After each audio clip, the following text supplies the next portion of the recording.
Generating traffic and sales can be a challenge for online merchants. But selling on the Walmart Marketplace puts your products in front of millions of customers who shop on Walmart.com. And right now, sellers who join Walmart Marketplace can save up to 50% on referral and fulfillment fees for the first 90 days. So get started today. Head over to marketplace.walmart.com/savings. That's marketplace.walmart.com/savings. Welcome to E-Commerce Conversations, a podcast by Practical E-Commerce. What's going on, Internet? Eric Van Holtz here, back again with another e-commerce conversation. I've got one of our listeners on the other line today, Sean McGinnis. Sean McGinnis of Kuru Footwear. Welcome to the show. Thanks, Eric. Thanks for having me. I really appreciate the opportunity. Yeah, we were joking around a little bit about the name Kuru, and I just want to start off with that, man. Where did the name Kuru come from? Yeah, our founder, when he started the company back in 2008, had read some really cool blog articles about how to name a company. And he knew kind of what he was looking for. He wanted something that was short, that began with a hard consonant, that was sort of sing-songy, that was a little bit of a rhythmic. And at the time, he's a really widely traveled guy. And so he was pretty fascinated with Japanese culture at the time. And the story that he tells is that it hangs off of two things. Is Kuru, pronounced in Japanese culture, is the way the teenagers used to speak cool. Like, hey, that's really cool, like Kuru. But there was also a Scandinavian city back in the day that actually got absorbed by its neighboring town. And the original designs for Kuru footwear were pretty heavily influenced by Scandinavian design. So that's the backstory. Okay, that's pretty good. I share a lot of similarities. I told you about this as well. I've been to Japan a couple times, and there's this little town called Kamakura, and I had this idea for a product, and I wanted to call it Kamakura after my fond memories of the town. And then, of course, you can't buy the domain of something that's established. So I made up the word, which was Kamakuru. Then I'm like, oh, man, I had never seen the word Kuru. Is there any other meanings for the word Kuru? There is. Sadly, when you search for just the word Kuru, you'll find out that it is a brain disease that affects cannibals from eating human flesh. So we try to stay away from that interpretation of the name as often as we can. But every now and then you get customers who know that randomly. Like, I feel like I'm a font of useless knowledge, and they'll be like, did you know? And we're like, yeah, we know. Well, I think maybe that might be fun, from a marketing perspective. Like, I don't know, we're so busy eating our competitors. We're getting crazy over here. Yeah. I see a campaign in our future. So, you guys have really gone after like a particular marketplace. You want to give kind of like the 30-second value prop pitch or what you guys are doing in the marketplace that brings value? Yeah, absolutely. So Kuru Footwear is a footwear brand that focuses on folks who have various different types of foot pain. The thesis originally of the business was what happens when you design materials and shapes that you typically find in aftermarket shoe inserts directly into the shoe. And so we've been around as a D2C company since 2008. Built on the back of a business plan contest win at the Entrepreneurial Institute at the University of Utah. We engineer in some materials in the shape that actually cradles your heel and protects your heel from sort of repetitive strike syndrome and things associated with the fat pad that's in your heel from compressing and wearing down over time. So customers, folks with things like plantar fasciitis and other types of foot pain have found our footwear to be super comfortable. And we don't make claims that we eliminate that type of foot pain, but we do say that we put your body in a position to heal itself, because that's far more accurate. Now, pulling up your catalog, you guys got how many SKUs you got? How many different pairs? The internal joke that I talk with the team about a lot is that e-commerce doesn't have to be hard. We've got, simple SKU-wise, we've got somewhere in the neighborhood of probably 3,000 or a little bit more than that. So counting both men's and women's styles, there's about 50 different styles. And then each of those obviously have multiple colorways associated with them. And then you get into size and width. So we sort of scroll up to the 2,500 to 3,500 SKU count at the simple SKU level. But there's really only 50 different styles, right? Yeah, I've had the temptation to develop a shoe, and then I think about the sizing issue, and then I think about, the returns and the sizing and shipping. Like I would imagine there's a lot of operational complexities of a footwear brand. Is that something that you're dealing with, or how big is your team? Well, I oversee a number of different departments inside the company, and I'm not a shoe dog. So I come at this with, other than the fact that my first job in high school was working at Foot Locker, I have no real footwear experience. So I'm learning on the go. You're right. It's very complicated. My CEO is very fond of holding up 4 credit cards stacked together, and that represents about the size of a half size. And yet, if we were to put if you're a 10, if we put a 10 on one foot and a 10 and a half on the other, you'd immediately know whether it's the same size or not. And so it's really, really fascinating trying to find ways to communicate fit and all kind of issues like that. So the team overall is about, I've got an ecom manager and a developer and a QA person in-house, and then we have an external dev agency. So we're on Magento. And then from a marketing perspective, we've got about a team of 8 handling everything from email, paid search in-house, paid socials handled in-house. We've got a specialized agency that works with us on the shopping engine side. It's a really interesting business. We talk a lot about how we're the non-orthopedic orthopedic shoe brand. Typically shoes that are designed to help with foot pain tend to look kind of clunky, and ours are actually pretty stylish. And I also refer to us a lot as the non-D2C, D2C brand. I see a lot of what people are doing, both from a tech stack perspective and a marketing mix perspective, and we're usually running the opposite direction. Your shoes look good. They look like you wouldn't know that it's like an orthotics or something that you're kind of addressing an issue. Is that part of your marketing language? Is that what you're communicating to your audience? Or what is kind of like the sales pitch beyond just kind of solving, pains? It's fascinating. I think we're still working that out. So I joined the business last October, and the narrative was, we were growing really, really rapidly. And then we migrated platforms. And when we migrated platforms, at the same time we did the migration, they did a comprehensive redesign, and they left behind a lot of the foot pain oriented content, both from like a branding perspective as well as, articles and blog posts and things like that. And the narrative inside the business was, hey, we've tapped out of this foot pain customer, and we need to sort of pivot and move beyond that to turn it more into a little bit more of a lifestyle brand, from the standpoint of, we're going to help you visualize what being free from pain allows you to do as a person, right? When I came in, we've moved back toward that foot pain customer. I felt like we were bearing the lead pretty hard. When you read the product reviews, you see people saying, oh my gosh, I've tried everything else to help with this foot pain and nothing helped. I've tried other brands, I've tried inserts, I've tried XYZ different thing, or, who knows what they've tried. And finally, I found something that works. And so once they find us, they tend to keep buying, right? And so it's this process of, what's the next shoe for us to develop where we can offer the Kuru technology, because it is patented. What's the style of shoes we can build that into that allows for us to solve a different job for them? Do you find that customers will kind of stick to the model style and they'll just rebuy the model style? Or do you feel like they kind of want a full inventory of different style shoes? Yeah, we have both. There are definitely customers who buy multiple colors of the same style. We're constantly evolving those.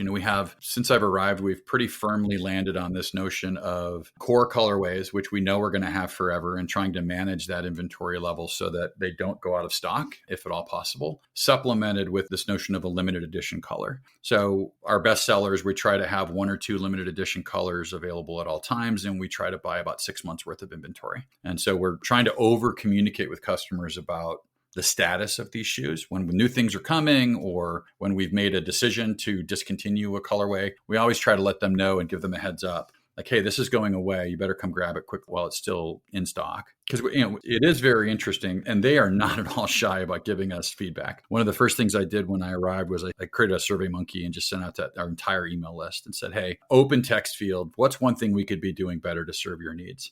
And we got thousands and thousands and thousands of responses. I spent months trying to sort of chunk that information down into a set of big sort of narrative feedback moments around, there are a lot of customers that wish we had every single style available in a wide. People want to give us feedback about how come some of our styles aren't available in extreme sizes. Why don't you carry men's up to 15? I have a really big foot. I wish I could buy you. We try to keep the ear close to the ground and listen to that feedback. And now we've built a really great partnership with our internal product team. And so we're moving in a lot of different directions all at once, trying to make sure we're actioning some of that feedback.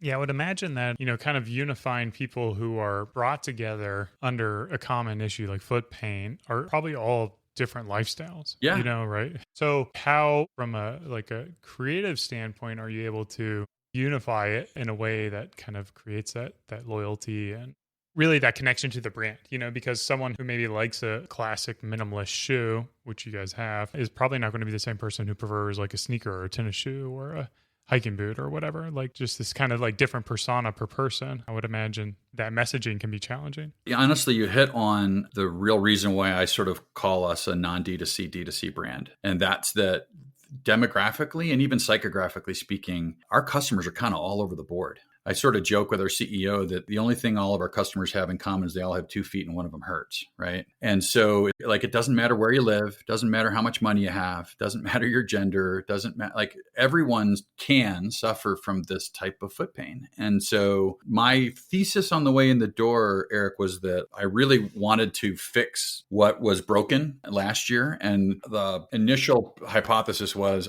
we're going to have a great deal of luck finding those folks when they self-identify by running certain sets of keywords into Google and Bing and other places. And that's proven to be pretty true. So by and large, people are searching so far in one of 3 areas. They're searching for specific types of foot pain. They're searching for specific types of activities, like comfortable shoes for walking, comfortable shoes for hiking. And then the third category that we're still building out is occupation, right? People that are on their feet all day. Nurses is a great demographic for us. Delivery drivers, warehouse workers, retail, restaurant and food prep. Folks that are on their feet on concrete, usually for long periods of the day, they're just more likely than not to have foot pain, right? But we're kind of all over the board. We skew a little bit older, we skew a little bit female, but that lends itself really, really, really well to paid search. And so when I follow a lot of folks that you follow on Twitter and I watch what a lot of these D2C brands are doing in paid social, and hear from Taylor Holiday that the mix of a typical D2C brand is X in terms of paid social. And I sit there and shake my head and go, not for us, it's not.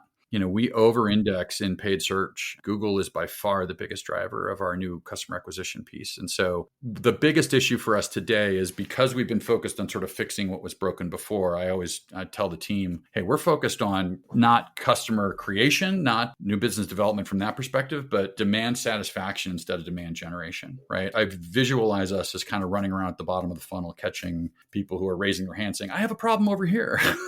And so we just want to be in front of those folks and do as good a job as we can sort of telling the story and informing them of how our technology works. And we've got thousands and thousands of 5-star reviews. The product is really well reviewed. We treat our customers exceptionally well. And the next level of our marketing effort will be to say, okay, how are we going to go and start generating demand? Let's take a demographic group of nurses, let's say. Well, how do we turn Kuru into the preferred solution for every nurse in the country? How do we identify those people? Where do we find them? What's the right vehicle? What's the right messaging? What's the creative look like? What's the spend need to look like? So that's the next phase of our sort of development as a marketing organization. But right now we're sort of laying this base by saying we're going to clearly be in the mix every time someone's searching for some of these keywords that we think are relevant for our business. Yeah, I love that strategy. From my perspective, it's do what you do best, get really good at it, find the opportunities to improve where you're currently weak and things that you're already good at, and then capture all the business that you can. Yeah. And then once you kind of saturate that, that's when you move on to the next thing. And I think it takes a really hard focus, maybe is the right word, focused person to like stay fast and true to that. Because I know as an entrepreneur, I'm always like, oh, well, let's do this, let's do that, let's do this. I get bored of something. And, like there's so much opportunity in what you're currently doing. So is pretty much the majority of your marketing budget, customer acquisitions just into Google, then Google paid search? Yeah, it's we spend about 2x what we spend in Facebook on Google and another half X of what we spend in Facebook on Bing. So it's definitely the priority for now, right? And who knows what the next phase of our growth will look like. When I came in a year or so ago, I told our CEO I had sort of 3 phases in mind, and phase 1 was fixed digital. And so we're probably 50% done with that after a year. I mean, COVID was an interesting curveball, but we were on a massive growth path even before COVID hit. And so the summer slowed us down a bit because it takes us a while to get inventory from overseas, but we learned a lot by lifting off of some spend. Actually, we turned Facebook off completely for a couple of weeks because it's the lowest performing channel for us. And so we didn't want to be spending. I sort of communicated with the team, like our inventory is the road ahead, right? Our spend that we're putting in market is the accelerator. And so we've only got so much road in front of us. So let's lift off the accelerator just a bit while we get lots more inventory and to build more road ahead. And then we can sort of slam the accelerator down. And that's kind of what we did. I mean, the summer months were a little bit slower than they needed to be, in part because we turned off some paid acquisition that was the lowest performing from a ROAS perspective. But that bought us time to get lots more inventory in, and it's been pedal to the metal ever since. What kind of ROAS expectations do you have for your channels? Yeah, we manage the whole business to a blended rate. So it's like 4 or better, typically, is kind of my perspective on it. We're looking at it quite holistically. Individual channels, we hold to their individual ROAS sort of calculations. We look at it in an inverse. So I look at it as a spend over revenue calculation. And we actually calculate it in spend over net revenue, because returns are pretty dramatically impactful in terms of how we're looking at. If we drive a bunch of orders in, but those orders happen to return at a much higher rate, that affects the total P&L. And so we're looking at it very holistically. Okay. And pretty much all your marketing efforts are paid then. You're not doing any kind of like branded stuff or influencer stuff or... Email is a big part for us, for sure. We've actually doubled revenue in the email channel this year. It's definitely a pretty significant piece of our business. And I come from the SEO space. So some of the first biggest wins we had when I joined was February was actually the best SEO month we'd ever had in the company history. So we're committed to sort of revamping a lot of the content that's on the site today. But again, that content is targeting those specific 3 areas that I talked about before, right? We should never show up for an organic search for best running shoe. But when you run a search for best shoe for plantar fasciitis or most comfortable shoe for walking or some of those other things, we actually have typically multiple bites at the apple, because we'll win that from one of our pages, kind of middle of the page. And then we typically have some other PR related feature, with Women's Day or Runner's World or what have you. But it's not as comprehensive a content marketing strategy, for example, as what you've done at Beard Brand. It's on the roadmap for next year, but our YouTube channel, for example, is almost invisible. That PR placements, is that stuff that you've done, or has it just been kind of happenstance? Most of it's been happenstance. It's just been organic. The editors will find us and write us into one of their sort of listicles. We're leaning pretty heavily into affiliate and blogger relations at this point, and there's some additional sort of paid opportunities that we're pursuing today that we're really excited about. So I mentioned phase 1 was fixing digital. Phase 2, in my mind, is going broad. So that would be kind of more on the brand building side, and we'd want to do things that would make all the rest of our digital spend more efficient potentially. So we're looking at things like TV and radio and podcast sponsorships, and some of that would fall under influencer marketing potentially. Get the right podcast, you build a long-term relationship with them. Where does that fit, right? Is it paid promotion? Is it influencer? Is it affiliate? It's kind of some hybrid of all of that probably. Yeah, I would imagine that. Footwear is a huge market, right? There's tons of brands in there. Is it pretty aggressive or competitive in your specific, foot pain market, or are you guys kind of standing alone in that? We're not fully alone, that's for sure. There's a couple of other players that are in the space. And ironically, when we survey our customers and ask them who they compare us to more often than not, it's typically a bigger brand. We don't get a lot of, hey, we're comparing you to the people that we perceive to be our competitors. So there's 2 that are really in the space. One is really great at SEO and doing a lot of the same things we're doing. The other one is taking a different approach to distribution. They've had some real good success in like shopping network type activities and things like that. So, we prefer to control all aspects of distribution. So we're not playing in marketplaces. We're not available in retail stores, traditional retailers, even though that was the original business plan of the business. We launched right in 2008 and had to figure out a new solution when Lehman Brothers declared bankruptcy and every retailer started pulling their orders. And so that's how we wound up a D2C brand. It was a very, very fascinating story. Yeah. So 100% you're just selling all through kurufootwear.com. Yeah, that's correct. Yeah. When did they make that switch?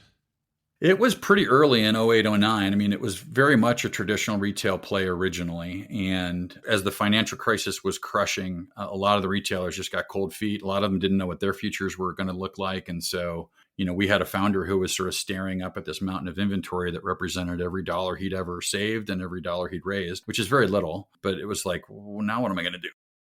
So he went and wrote his own website on Drupal Commerce. That was the initial push. And it was just a pure liquidation strategy. And customers came back telling him that it helped with plantar fasciitis. And he doubled down and bought more inventory. And here we are 12 years later. Yeah. One thing that you talked about, you might be one of my first guests, that is a Magento. Yes. I hear so many things about Magento. Can you talk about your experience on that platform?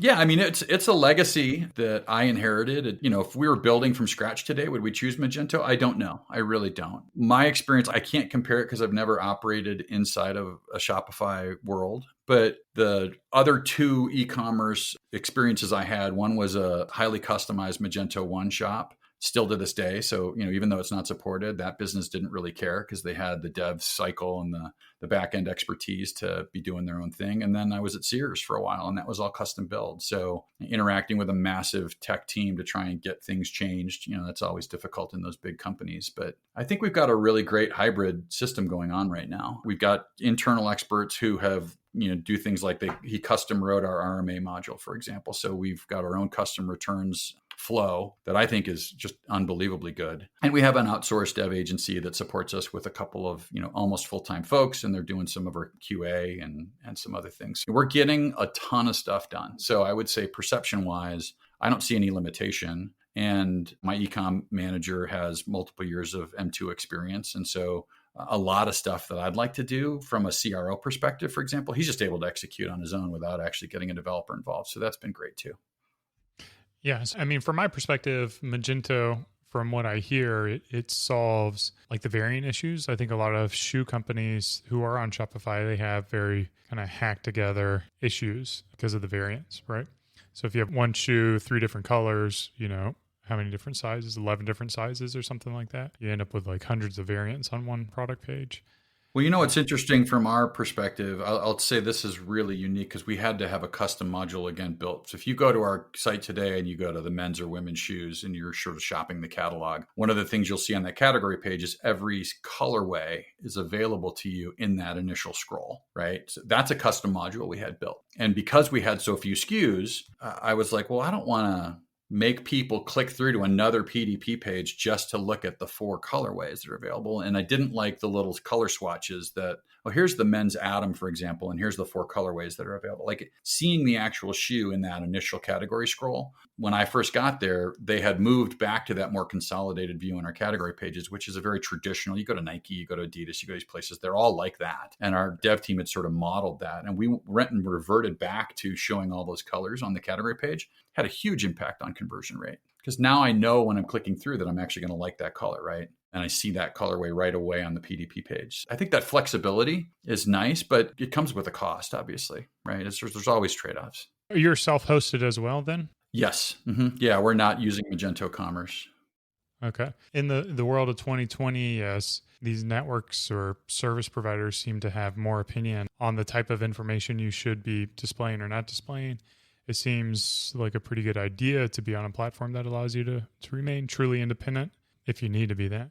Yeah, like I said, the independence comes with a cost, right? I mean, there's risk there. There's always risk. I'll say so far we've had very few issues since I arrived in terms of the overall tech stack. I mean, there are challenges in trying to identify those bugs and make sure you're stamping them out. You don't see everything, right? You don't see all the friction that gets created because this module was written in this way, and therefore any user who uses whatever browser can't do a specific activity or that's been painful for us. And so we're actually right now exploring some automated solutions or some tracking solutions that give us visibility into where that friction exists and help us to kind of go tamp it out. Yeah.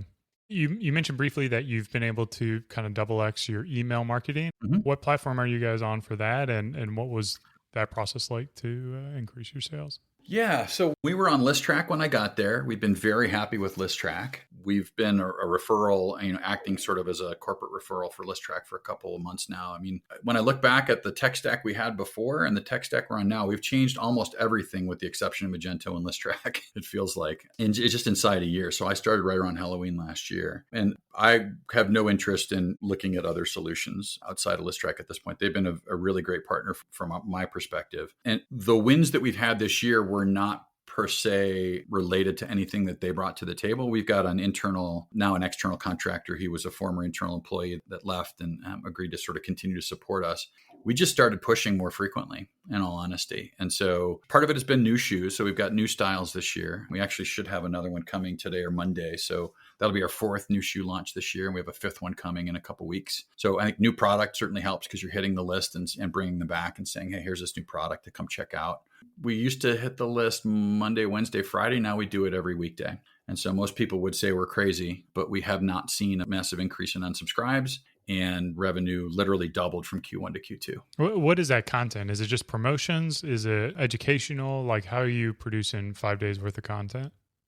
Yeah, it's a mix of things. It's content. A lot of times we'll sort of hit on a blog article or something that's about sort of foot pain related issues or stretches, things of that nature. So once a week we'll usually hit the list with that. A lot of times we'll do sort of a grouped back in stock. So we've got our what I'll call sort of transactional back in stock. You go to a PDP and that color or your size is unavailable. You can hit a back in stock notification. I think you and I had some back and forth on this. I was so jealous you were able to turn yours on in Shopify in a week. We custom built ours for Magento.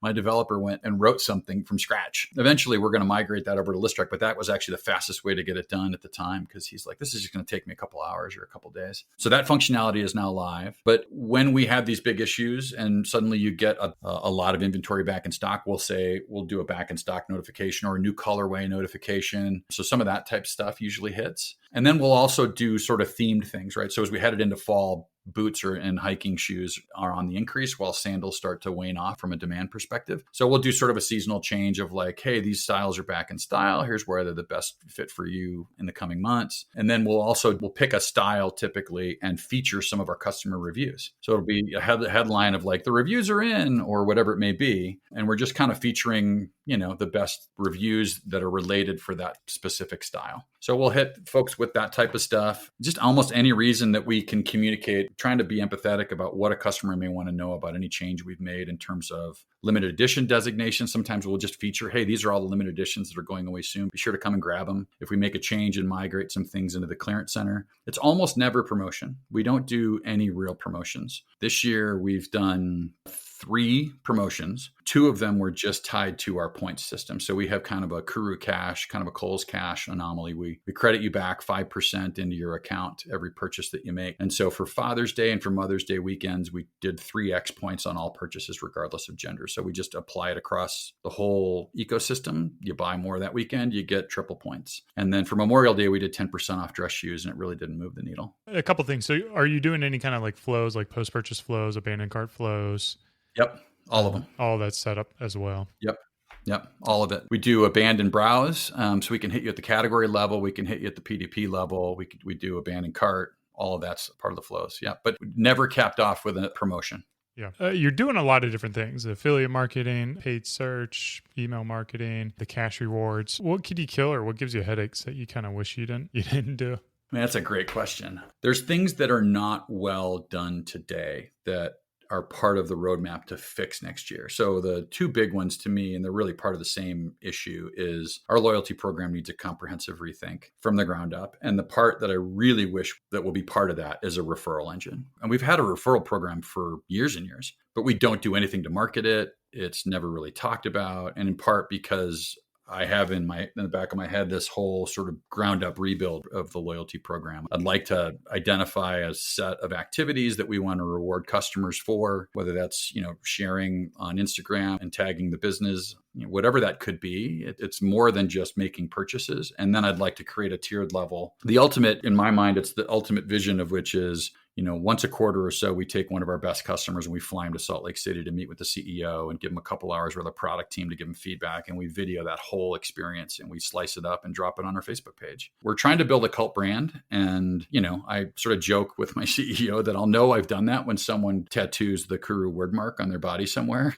That's the all-time objective. We may never get there, especially since our demographic skews a little older. It would be folks like me being so passionate about the brand that they tattoo Kurus on their foot or on their ankle. But, there's so much to be done on the brand side, the retention side. How do you pick that top customer? Is it just the amount they spent for the year or? Yeah, that's really the good question, is trying to figure out what that looks like. The loyalty platform I'm looking at now, which I actually can't even think of the name of, but I did a demo with them several months ago. And so they're in the back of my mind. You can configure all kind of things. Like if there's something you can dream up that you want to reward, you can reward them for doing that, provided you can track it, right? So there's social mentions, there's engagement, there's writing a review. There's all kind of things that, forwarding an email, participating in the Refer a Friend program, all of that could add up. So it could be any number of things that are not just tied to purchase frequency or sort of lifetime value. And so that's the big question in my mind is what do those tiers look like of, hey, here's an entry level and what do we do for you as a customer when you reach those new, what are the incentive plans? I keep coming back to like Morning Brew and the great job that they've done about creating this whole sort of referral system. And when you get to a certain number of referrals, you get X or Y or Z kind of brew swag or whatever. Like that's the vision that I have for Kuru eventually. And we haven't really thought that through just completely just yet. But you do have a customer you'll fly out, you said, right? A customer what? You said you fly a customer out to meet the CEO. No, that's the vision. Oh, that's the vision. Oh, okay. Yeah. Okay. Because I'm like, man, I want to steal that idea. I love that idea. That's the dream, right? Is like, if we're certainly big enough to be able to afford it. And I think it'd be really, really cool to say, hey, thanks for being such a huge fan of Kuru. We'd love to invite you. Like, let's coordinate that through someone on our team and just treat them like royalty when they come in here. Got a lot of good ideas like that. That's just a question of building the system to go and implement it. One of my fears with like a reward program or referral program or whatever is if you have to kill it and just kind of the backlash you'd get from that. Yeah. If it wasn't successful or it ended up taking more resources than it was bringing in. I'll give you a great example of how ours was gamed recently. It's kind of fun. We found a guy who lived south of the border who had signed up. I'm not sure that he had ever actually bought anything from us. You come in, you create an account, and we create a refer a friend link for you. And he was sharing his link in social all over the place and had accumulated dozens and dozens and dozens of orders. With every order, like you get more points in your account. So he had ordered like 5 pairs of shoes from us and we honored it. Yeah. Well, I mean, that guy sales for you. Yeah, exactly. He was doing it in a way that kind of gamified it a bit and it wasn't driving the outcome we were desirous of. But you know what? Give him credit, high five the dude, and then you close the loophole, right? So you can't pull that on us anymore per se, but good for him for finding a way to make it work, Where can people learn more about you or learn more about Kuru? So we're on, obviously on the web at kurufootwear.com, Kuru. The brand is also on Twitter, but not super engaged. We deal with sort of customer service issues there, but you can find me on Twitter or on LinkedIn, Sean McGinnis, McGinnis. Good Irish spelling of Sean, not one of those crazy other spellings. Just kidding. But if you search me up, you usually find me and I'm always around. So been slide in the DMs if you have a question, or if I don't respond to you, it's because I'm not interested in your pitch, but always looking to have great conversations. Sweet, man. Well, I appreciate you taking the time to swing by the show and sharing some things that have been working for you guys and the Kuru story. Thanks for having me. I appreciate it. Yeah. For our listeners, I hope you guys learned a nugget or two. This has been another e-commerce conversations. Cheers. Keep on growing.